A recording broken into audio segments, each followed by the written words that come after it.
Bien, entonces, fíjense. Tomamos entonces la matriz de coeficientes y evaluamos la dominancia diagonal. Cuando evaluamos la dominancia diagonal en la primera fila, vemos que este término no es mayor que la suma de los valores absolutos de estos otros dos componentes, el 5 y el menos 0,1, ¿verdad? Eso significa que aquí no se está cumpliendo la dominancia diagonal. En la segunda fila, ¿verdad? Se toma el 2, se evalúa su valor absoluto y se compara con la suma de los valores absolutos de estos otros dos componentes. Tampoco cumple la dominancia diagonal. Y luego agarramos en la tercera fila el 0,1, que está en la posición diagonal de esa fila.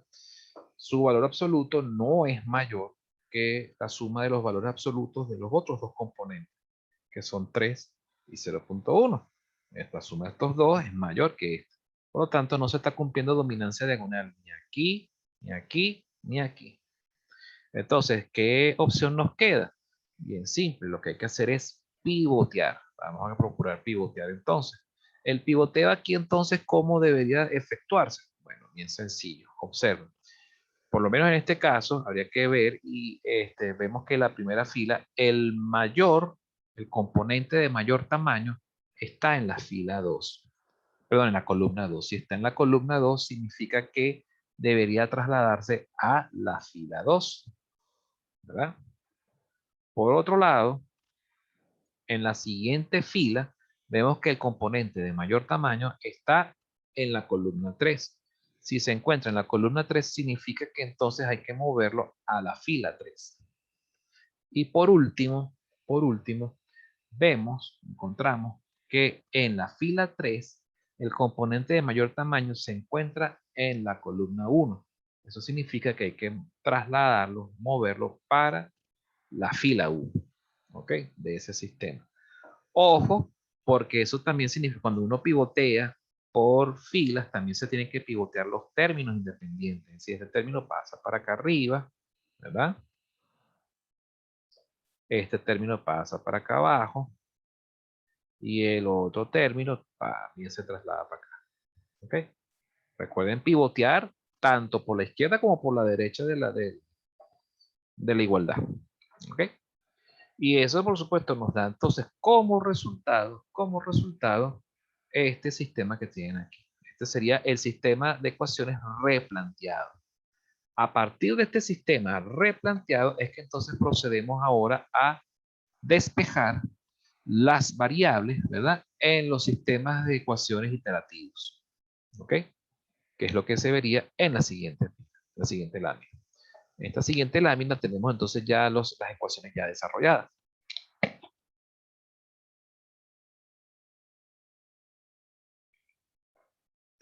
Con base en estas tres ecuaciones, entonces se procede entonces a desarrollar el método tabular. El método tabular, bueno, es bien sencillo. En la primera fila, la correspondiente a las columnas de la iteración késima, ¿verdad? Se colocan los componentes del vector inicial. En este caso, como no nos dan un vector inicial, asumimos como aproximación inicial al origen de coordenadas, al triple cero. A partir de esos valores, bueno, fíjense qué se hace. En la siguiente terna de columnas, para hallar la siguiente estimación para x sub 1, entonces simplemente lo que hacemos es x sub 1 lo vamos a calcular con esta ecuación. Sustituyendo en ella, x sub 1 va a depender de x sub 2 y x sub 3 de la iteración k. X sub 2 y x sub 3 metemos aquí, metemos aquí, y entonces el resultado que obtenemos es 0,6667. ¿Ok? Fíjense que cuando x sub 2 y x sub 3 valen 0, esto se cancela, nos da 2 entre 3, 2 tercios. ¿Ok? Luego, para hallar x sub 2 en la iteración k más 1, utilizamos la siguiente ecuación. Esta siguiente ecuación depende de x sub 1 y de x sub 3. X sub 1 vale 0. Vemos aquí. X sub 3 vale 0 también. Entonces significa que esto se cancela y esto también se cancela. Nos da 4 quintos. 4 quintos es 0,8. Y x sub 3 lo calcularemos con esta última ecuación, que depende de x sub 1 y x sub 2, que en este momento valen 0 y 0. Metemos estos valores aquí, calculamos, nos va a dar menos 2 quintos, que eso es menos 0,4. Bien. Luego, ¿qué hacemos después? En la siguiente iteración, para la siguiente iteración, el valor de x sub 1 lo movemos a esta columna. El de x sub 2 pasa para esta siguiente columna y el de x sub 3 pasa para esta siguiente columna. Pero en la siguiente fila, porque estamos en la siguiente iteración. Dice que aquí donde varía aquí 0,6667, ahora se traslada para acá, 0,8 y menos 0,4. ¿Ok? Después, entonces, procedemos nuevamente a calcular x sub 1, x sub 2 y x sub 3. Bien sencillo. Para hallar x sub 1, utilizamos la primera ecuación, pero ahora x sub 2 no vale 0. Ahora vale 0,8. Entonces este 0,8 pasa para acá. X sub 3 no vale 0, ahora vale menos 0,4. El 0,4 lo colocamos aquí. Ejecutamos los cálculos y resulta que ahora x sub 1 vale 0,6533. ¿Bien? Luego hacemos lo propio para x sub 2. Para hallar ahora la nueva estimación de x sub 2, x sub 2 usamos esta ecuación que depende de x sub 1 y x sub 3. X sub 1 vale esto y x sub 3 vale esto. Este valor viene para acá. X sub 3 viene para acá. Calculamos y nos da que x sub 2 vale 0,7253. Y después, para hallar el nuevo valor de x sub 3, usamos esta última ecuación que depende de x sub 1 y x sub 2. X sub 1 ahora vale 0,6667. X sub 2 vale 0,8. Vemos aquí. Calculamos y nos da que el nuevo x sub 3 ahora vale menos 0,8533. En la siguiente iteración, pues bueno, simplemente se repite el procedimiento. Este viene para acá, este viene para acá, este viene para acá, pero en la siguiente iteración. Se repiten los cálculos, vamos así poco a poco. Recuerden que en cada iteración tenemos que calcular qué cosa, la norma, y chequear. Si nos da falso, brincamos de una iteración a la siguiente. Al momento en que nos dé verdadero, detenemos la iteración y reportamos la última terna obtenida, que es esta. Es importante reportar esa terna.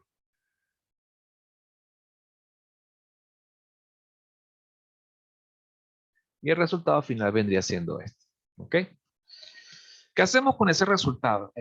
Tenemos que buscar la forma de comprobar si ese resultado, qué tan bueno es en términos de precisión. Pues esa precisión la podemos nosotros evaluar utilizando el sistema de ecuaciones original. Observen cómo estaría eso. El sistema de ecuación original tiene esta forma, por supuesto, ya pivoteado, con el sistema ya debidamente pivoteado. Si nosotros sustituimos el vector incógnita por el vector solución y efectuamos este producto, ¿verdad? Este producto matricial, el resultado correspondiente lo compararemos con el vector de términos independientes y vamos a ver la diferencia que hay entre componente a componente, ¿verdad? Entre estos dos vectores componente a componente. Fíjense que la diferencia no es mucha. Fíjense que aquí nos está dando 1,9998, que eso es cercano a 2 por la izquierda. Aquí nos está dando 3,9988, cercano a 4 también por la izquierda. Y aquí nos está dando menos 1,9569, que eso es cercano a menos 2 por la derecha. ¿Ok? Entonces, bueno, fíjense que el resultado no es malo. Si queremos obtener un resultado más preciso, ¿qué debemos hacer? Bueno, trabajar con un épsilon más pequeño, pero eso implica un sacrificio, que es hacer más iteraciones, llevar a cabo más iteraciones, porque mientras más pequeño es el épsilon, pues por supuesto tarda un poquito más en converger el método, pues, ¿ok? El criterio para hacer tarda un poquito más.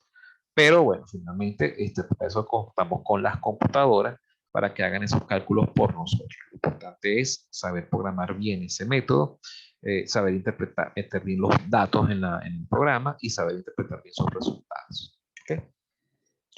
Esto es pues entonces el método de Gauss-Jacobi. El método de Gauss-Seidel es básicamente el mismo método de Gauss-Jacobi con una simple diferencia.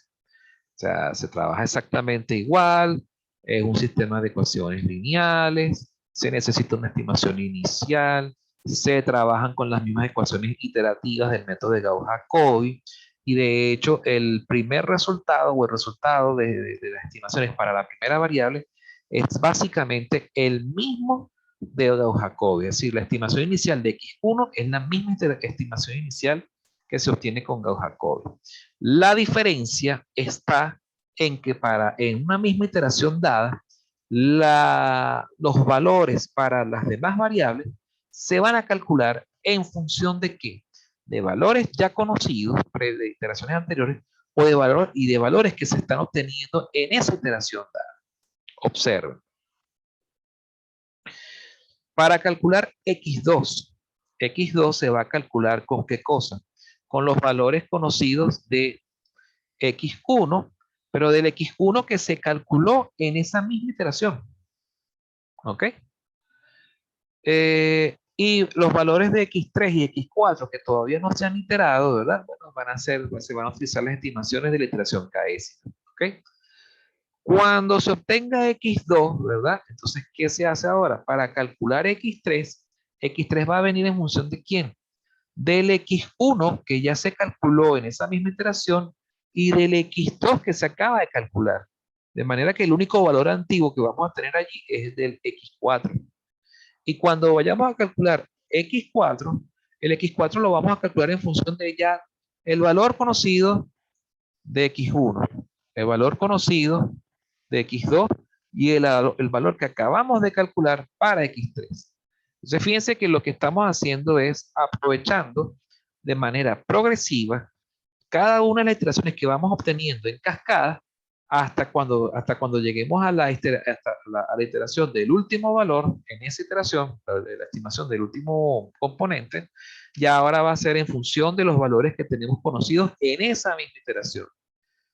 ¿Cuál es el propósito de hacer esto? Primero, acelerar la convergencia del método, hacer esto en menos iteraciones, ¿ok? En menos pasos. Y dos, obtener un resultado más preciso. Bien. ¿Cómo se ve esto en la tabla? En la tabla, el método es básicamente lo mismo, ¿ok? Es la misma tabla que tenemos aquí, solo que cuando vayamos a programar este método en Octave, pues bueno, tenemos que hacer unas ligeras variaciones aquí. La ecuación iterativa, por supuesto, va a cambiar un poco porque vamos a tener términos en K más 1 y términos en K. ¿Ok? Entonces, por lo tanto, es conveniente separarlos en dos sumatorios.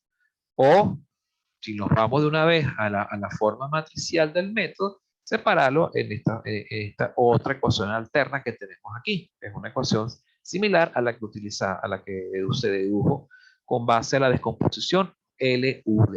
¿Ok? Entonces hacemos descomposición LUD y también podemos llegar a una versión matricial del conjunto de ecuaciones iterativas. ¿Okay? Esto, por supuesto, lo aprovecharemos al máximo cuando pasemos a Octave a programar estos métodos. ¿Okay? El criterio de parada es básicamente el mismo, se compara con la norma y el épsilon, se evalúa también la dominancia diagonal, si no se cumple se tiene que llevar a cabo algún pivoteo, etcétera. Para resolver el problema, bueno, se resuelve el mismo problema que hicimos con Gauss-Jacobi, pero fíjense que cuando se lleva a cabo el método tabular, ¿qué sucede? Que se trabaja con menos iteraciones, lo cual, por supuesto, cumple la promesa que nos ofrece el método de Gauss-Seidel, que es resolver esto en menos pasos y con una estimación mucho mejor. Se hace la comprobación y, bueno, se obtienen resultados que también son más o menos satisfactorios en términos de estimaciones. Bueno, para no alargar más esto, porque tenemos que aprovechar el tiempo al máximo, vamos de una vez a Octave para trabajar con la forma computacional, ¿ok? La forma computacional de Gauss-Jacobi, bueno, este es el algoritmo. El inicio consiste en simplemente agarrar e ingresar los datos de la matriz de coeficientes, del vector de términos independientes, la estimación inicial del vector de incógnitas, ¿ok? Y el épsilon. Luego se procede a realizar los siguientes cálculos. Hay que calcular un parámetro que vamos a denominar n, que corresponde al número de filas o número de columnas de la matriz de coeficientes. Hay que deducir el vector, la matriz L, la matriz U y la matriz D de la descomposición LUD que necesitamos para poder deducir de forma unificada todas las ecuaciones iterativas, ¿ok? Con la matriz iterativa del sistema. Hay que calcular la norma y hay que calcular el vector K. ¿Ok? El vector K no necesitamos una variable iterativa para poder controlar las iteraciones, que sería la variable K. Bien.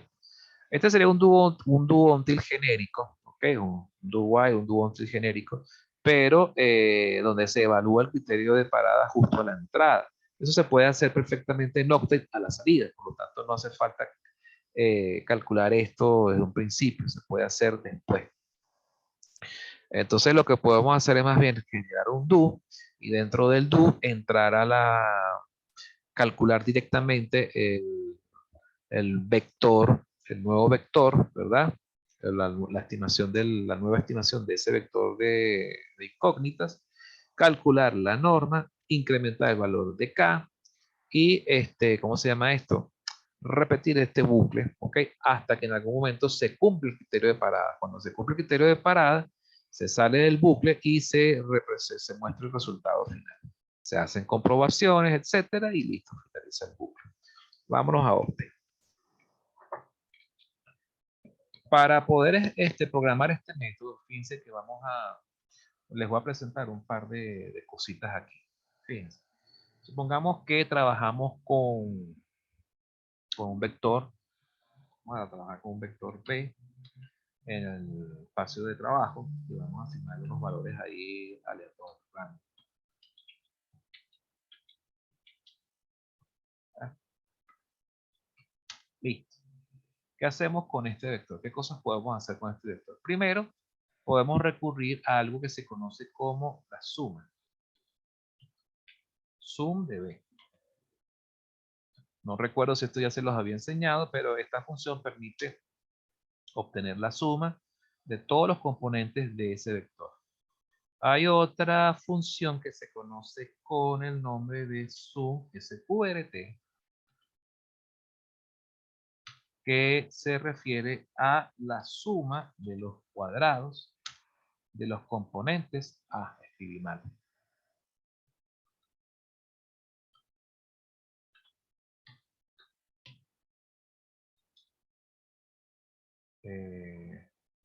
Wow, ¿cómo era que se escribía? Disculpe, un lapsus aquí. Sum sq.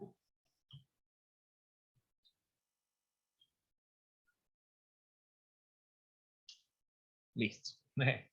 Esto que viene siendo sum sq representa la suma de los cuadrados de estos componentes. 2 al cuadrado es 4, más 6 al cuadrado es 36, más 1 al cuadrado que es 1, más 3 al cuadrado que es 9, más 4 al cuadrado que es 16.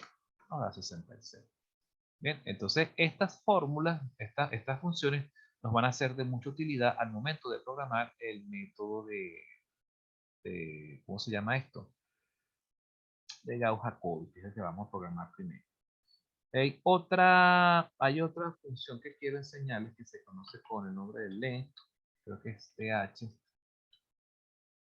No recuerdo si es TH o HT. Si escribimos len de B, nos devuelve 5. ¿Qué significa este len de B? Que nos devuelve el tamaño del vector en términos de columnas. ¿Ok? Esto es cuando el vector tiene una fila y 5 columnas. O una columna y 6 filas, dependiendo de qué es lo que sea predominante. Si fuese una matriz cuadrada, entonces cuando uno mete el len de la matriz cuadrada, te devuelve un número que representa el número de filas o columnas de esa matriz. ¿Ok? Que también lo vamos a utilizar. Bien, vamos ahora a programar este método. Vamos a darle nombre, salvar como.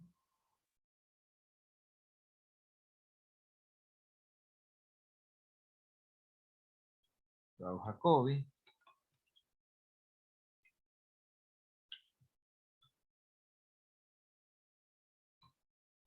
...2021.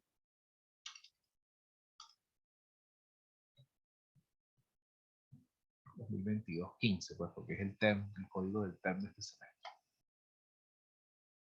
Vamos a guardarlo. Listo. Entonces, lo primero que necesitamos es aquí, el método de Gauss-Jacobi, tenemos que ingresar, ¿dónde está aquí el método computacional? Aquí está. Ingresar, matriz A, vector vertical B, el vector de componentes X y el epsilon. Entonces, bueno, escribimos ahí los inputs correspondientes.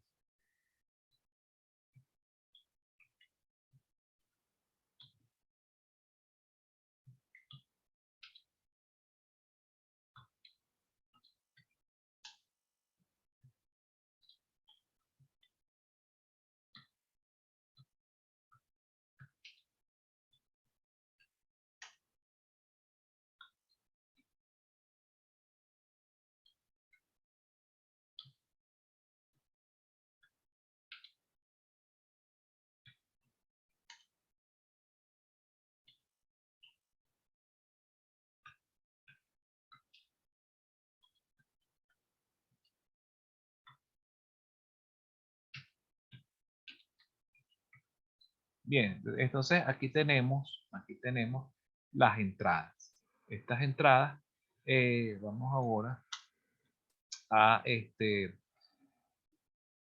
incluir ahora las asignaciones. Otras asignaciones que serían los cálculos del parámetro n y la construcción de la matriz L, la matriz U, la matriz D. La norma la vamos a omitir en este caso, no la vamos a calcular todavía. Y asignar el valor inicial K para acá. Acá vamos a asignarle el valor 1.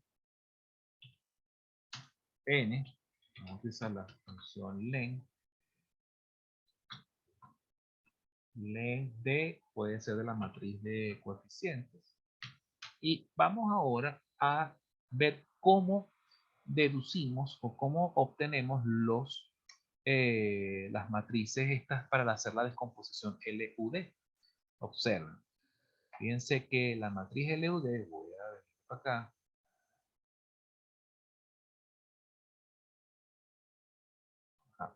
En la descomposición LUD pasa lo siguiente, observen.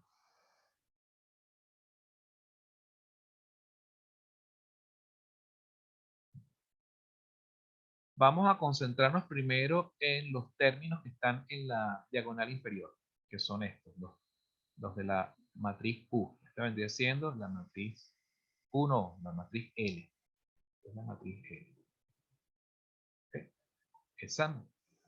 Esa matriz L, fíjense qué sucede con los valores de I. Los valores de I corresponden a el número de fila. ¿Ok? Mientras que los valores de J van a corresponder a los valores de oposiciones según columnas. Para la matriz L siempre se cumple lo siguiente, que los valores de I son siempre estrictamente mayores que los valores en J. Eso siempre se cumple. ¿Ok? Mientras que para el caso de la matriz triangular superior,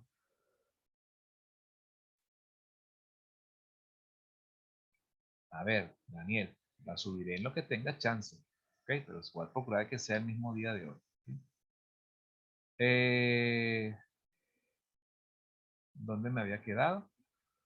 En el caso de la matriz triangular superior, se cumple entonces que los valores de I son menores que los valores de J. Y por obvias razones, esta sería en la matriz U. En la matriz diagonal, la matriz D mayúscula, ¿verdad? se cumple que los valores de I siempre son iguales a los valores en J. Sabiendo esto, nosotros entonces podemos plantear un bucle, ¿ok? Un bucle que nos permita examinar en la matriz de coeficientes los índices I y J, ¿verdad? Compararlos mediante una estructura condicional, ¿verdad? Y si se cumple el criterio de que I es mayor que J, entonces el coeficiente correspondiente se le va a asignar a la matriz L. Si no, si el coeficiente I es menor que el coeficiente J, ese coeficiente se le va a asignar a la matriz U. Y si tampoco se cumple eso, entonces por defecto se le asigna a la matriz D. Vamos a ver cómo se hace eso en la computadora. Entonces arrancamos por I, iba a ir de 1 hasta N, aquí lo acabamos de definir, ¿tá? Y después metemos otro bucle anidado. Este primer bucle se va a pasear por las filas, ¿verdad? Y el segundo bucle anidado se va a pasear en una fila dada, se va a pasear por las columnas correspondientes.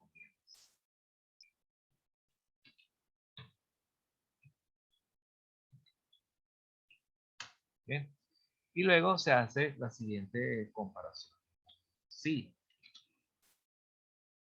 I es mayor que J, ¿verdad? Entonces, el L y J, ¿verdad?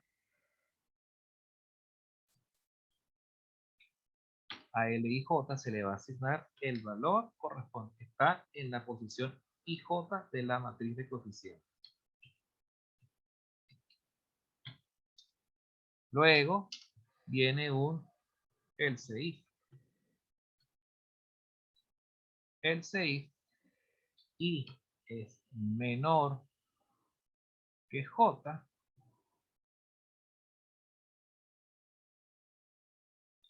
entonces a U y J se le asigna el término que está en la triangular superior. Y si ninguna de las dos condiciones anteriores se cumple, entonces es a la diagonal a la cual le vamos a asignar ese coeficiente.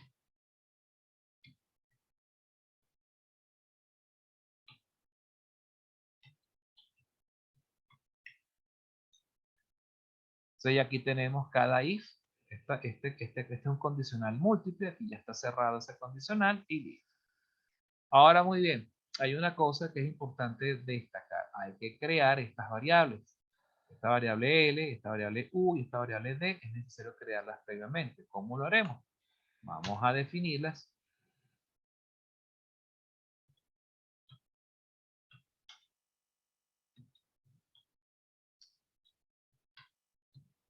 Asignando. ¿Se acuerdan de una función que yo les enseñé en algún momento creo que fue al principio de la primera clase de práctica con Octet, que era ceros, ¿verdad? Nosotros escribimos ceros en Octet y ponemos, por ejemplo, 5, 3. Ella devuelve una matriz de 5 filas y 3 columnas, ¿verdad? O si escribo ceros de 3, devuelve una matriz cuadrada de 3 filas por 3 columnas. Bueno, vamos a hacer lo mismo acá. Vamos a utilizar ceros, pero que sea cuadrada de n filas, n columnas.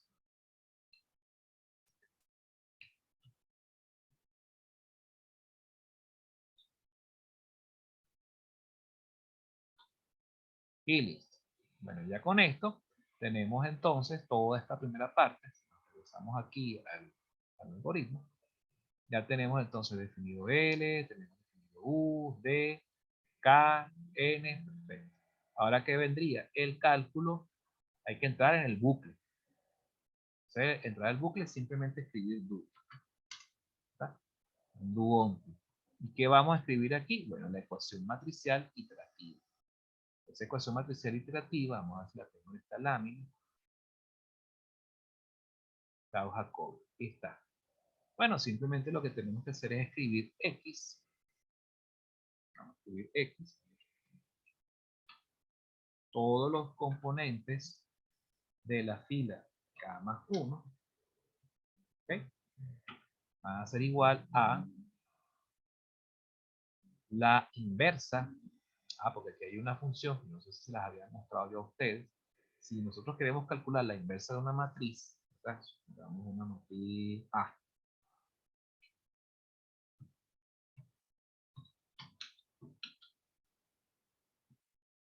Una matriz cuadrada para no perder mucho tiempo. De 2 por 2. La inversa de A es simplemente escribir inversa de A. Y nos devuelve la inversa. Pues vamos a utilizar esa misma propiedad acá. Bueno, tengo que limpiar el espacio de trabajo. Tengo que eliminar esa.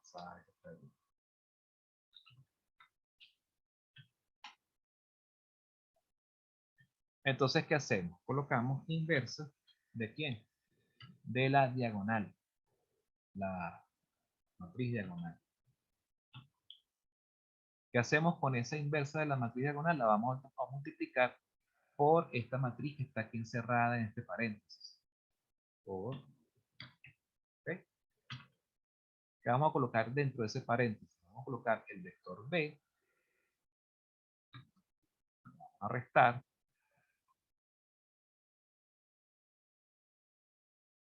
La suma de L más U.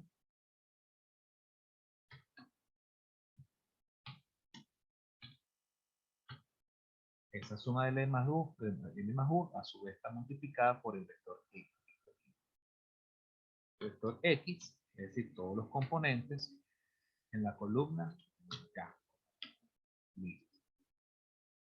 Porque no les había dicho. ¿Cómo vamos a modelar aquí los resultados en X? Los resultados en X, aunque al principio va a ser un vector vertical, ¿verdad?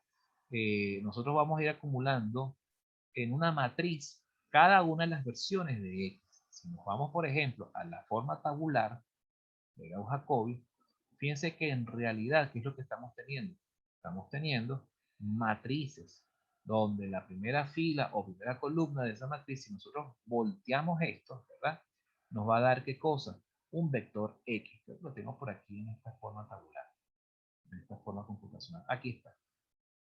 Fíjense que a medida que nosotros vamos iterando, esta sería la primera terna de X, la segunda terna, la tercera terna. Pero si nosotros hacemos una transpuesta de esto, en realidad lo que estamos obteniendo es una matriz de valores de X, donde cada columna corresponde a una versión késima de esos componentes de X.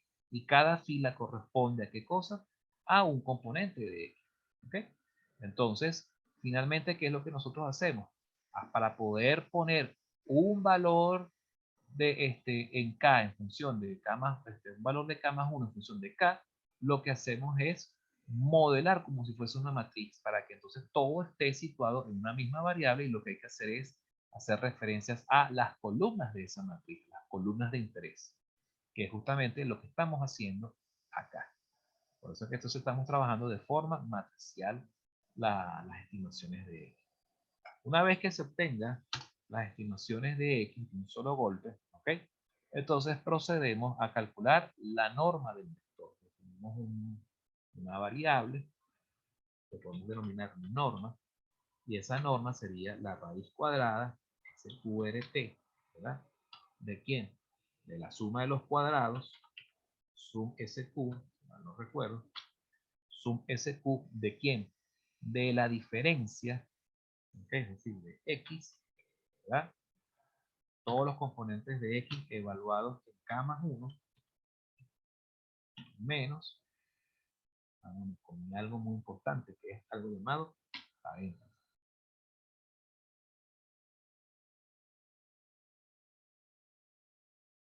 en K. Cerramos el paréntesis de la suma de los cuadrados, cerramos el paréntesis de la raíz cuadrada, y ahí tenemos entonces la norma. Y lo último es actualizar el valor de K. Luego se evalúa en el until, se evalúa la norma, se compara el valor de la norma calculada con el epsilon que tenemos, ¿verdad? Y después de eso, en algún momento, cuando esto se haga verdadero, entonces se sale, se termina el bucle y hay que presentar el resultado final. Definimos XS, ¿verdad? XS lo que hacemos es asignarle el valor, el último valor de X alcanzado, en este caso, en la columna KS. Y listo. Esta sería entonces, pues, la solución. Lo que podemos hacer es quitar este punto y coma y que de una vez cuando se muestre el resultado se muestre directamente, porque aquí no es conveniente utilizar el printf, porque el printf no es tan dinámico en el sentido de que si en una corrida trabajo con un sistema 3x3, en la siguiente corrida trabajo con un sistema 4x4, él solamente va a mostrar el número de variables que yo le especifique. ¿Okay? Entonces tendría que estar cambiando cada rato el printf, no es práctico. Entonces es mejor dejarlo así de esta manera. Vamos a hacer la prueba. Vamos a hacer la prueba de este algoritmo. Vamos a chequear si funciona bien. Vamos a limpiar todo esto. Si me pelean algo, bueno, no importa. Yo tengo por ahí el algoritmo que ejecuté en la clase pasada, en la clase de ayer, que es exactamente la misma que estoy dando hoy. Vamos a acá.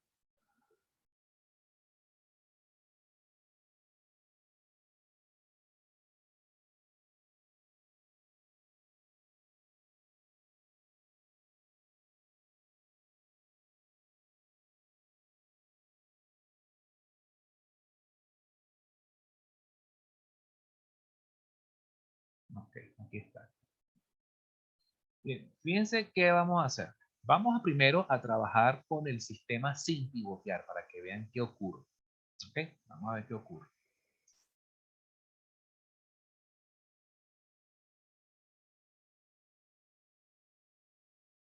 Ajá. Arranca el método. ¿Cómo ingresamos los valores aquí?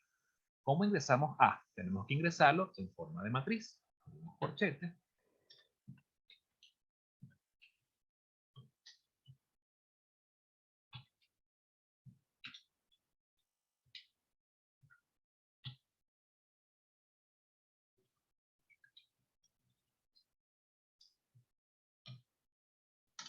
Metemos B. Presten mucha atención porque para meter el valor de B hay que hacerlo en forma vertical. Seguido de punto y coma. ¿Ok? Como no nos dan X, tenemos que meter el valor de X nosotros mismos. Cogemos un valor, el origen de coordenadas, si no nos dan una mejor aproximación. Y metemos epsilon 0.01. Fíjense qué ocurre. Vamos a ver. Va a ocurrir un error. Bueno, ahorita se va a cerrar la aplicación. Vamos a hacer lo siguiente. Voy a dejar de compartir y nos vemos ya en lo que sería la última sesión. Fíjense que no se vayan todavía para ver cómo termina este ejercicio. ¿Okay?